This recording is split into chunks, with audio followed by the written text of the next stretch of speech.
خبر ہی نہیں جو رمزے کلی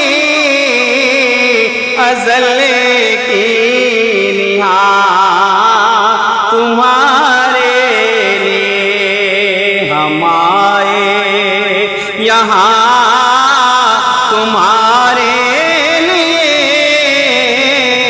اٹھے بھی وہاں تمہارے لیے خلیل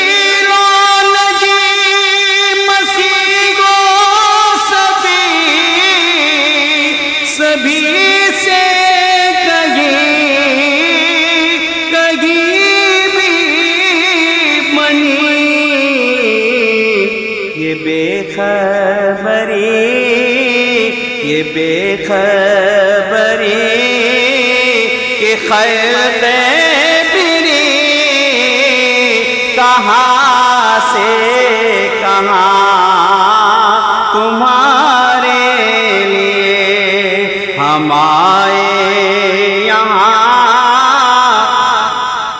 تمہارے لیے اٹھے بھی وہاں تمہارے لیے اشارے سے چاند چیر دیا چھپے ہوئے کھوئے کو پھیر لیا گئے ہوئے دل کو اسرے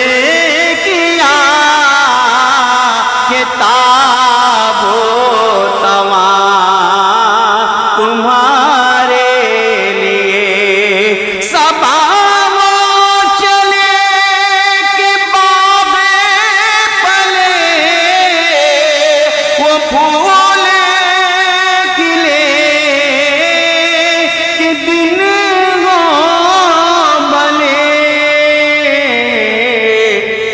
لبا کے تلے لبا کے تلے ثنا میں کھلے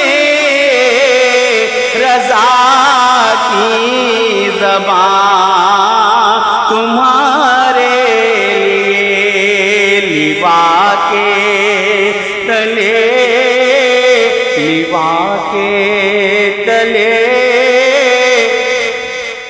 لبا کے تلے ثنا میں کھلے آقا ہماری زبان تمہارے لیے لبا کے تلے ثنا میں کھلے رضا کی زبان تمہارے لیے ہم آئے یہاں تمہارے لیے اٹھے بھی وہاں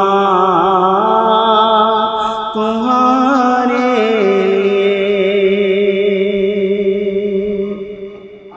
آئیے اپنے مشفق و مہربان استاذ العلماء مفتی محمد آصف مدنی دامت برکاتہم القدسیہ کا نعروں کی گونج میں استقبال کیجئے اس یقین کے ساتھ کہ جہاں ہو وہیں سے دو صدا سرکار سنتے ہیں، سرے آئینہ سنتے ہیں، پس دیوار سنتے ہیں، اور میں صدقے جاؤں ان کی رحمت للعالمین پر پکارو چاہے جتنی بار وہ ہر بار سنتے ہیں۔ اور حضرت صاحب کو دیکھا تو ایک شاعر کا قول یاد آ گیا کہ اللہ والے کیا ہوتے ہیں، جب اپنے گھر سے تبلیغ دین کے لیے نکلتے ہیں تو یہ پرواہ بھی نہیں کرتے کہ ان کے ساتھ باڈی گارڈ ہوں، تب یہ محفل میں جائیں گے اور پھر تبلیغ دین کریں گے۔ پولیس کی موبائل کی گاڑیاں آگے پیچھے ہوں، پروٹوکول ہو، یہ مخلص بندے ہوتے ہیں، یہ اللہ تعالیٰ کی پناہ میں ہوتے ہیں، انہیں دنیا والوں کی